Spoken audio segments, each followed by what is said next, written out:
Hi అండి, మన family అందరికీ శుభోదయం. ఎలా ఉన్నారు ఫ్రెండ్స్? బాగున్నారా? మీరందరూ బాగుండాలని ప్రతిరోజు కూడా మనస్ఫూర్తిగా కోరుకుంటాను. మీ పనులు ఎంతవరకు వచ్చినాయి ఫ్రెండ్స్? టీలు, కాఫీలు, టిఫిన్లు అయినాయా? మా అయితే ఇంకా ఏం లేదు. ఆల్మోస్ట్ ఇంకా లేచిన దగ్గర నుంచి బయట పనులన్నీ కంప్లీట్ చేసుకున్నాను. అబ్బా, లేచి వాకిళ్ళు ఊడ్చి చల్లి ముగ్గులు పెట్టేసుకొని బట్టలు ఉతికేసుకొని ఇండ్లు తుడిచేసుకొని అబ్బా ఇంకా మొత్తానికి బయట పనులన్నీ ఫాస్ట్గా అయిపోయినాయి.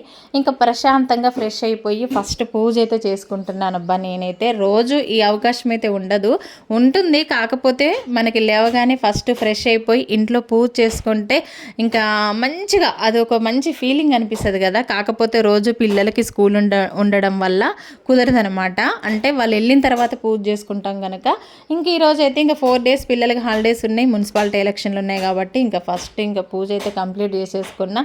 ఇంకా ప్రశాంతంగా నా పూజ అయితే కంప్లీట్ అయిపోయింది. అబ్బా, ఇంకా నెక్స్ట్ ప్రోగ్రామ్ ఏంటన్నది మీకు తెలుసు కదా. ఇంకా పూజ కంప్లీట్ కాగానే ఇంకా టీ అయితే పెట్టుకుందామని పాలు తీసాను అనమాట. నేనైతే ఎప్పుడైనా సరే నెయ్యి అనేది బయట అయితే కొనుక్కోను. ఇంకా ఎప్పటిదప్పుడు ఇంట్లోనే తయారు చేసుకుంటా.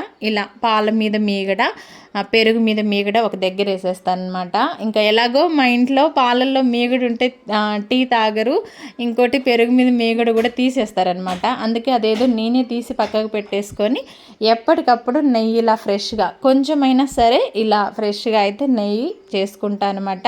ఇప్పుడు బయట ఏది కొన్నా కూడా మనకి కల్తీనే దొరుకుతుంది. నెయ్యి కొన్నామంటే బయట దాంట్లో సగం డాల్డా కలిపిస్తున్నారు, సగం ఆయిల్ కలిపిస్తున్నారు. మేము కల్లారా చూసాం కూడా అలా ఇచ్చేవాళ్ళని. అందుకే అప్పటి నుంచి మేము బయట ఏది కొనడమైనా బంద్ చేసినాం ఫ్రెండ్స్. ఓకే, మళ్ళీ ఉంటా. మస్తు పనులు ఉన్నాయి. వీడియోకి లైక్ ఇవ్వండి అబ్బా.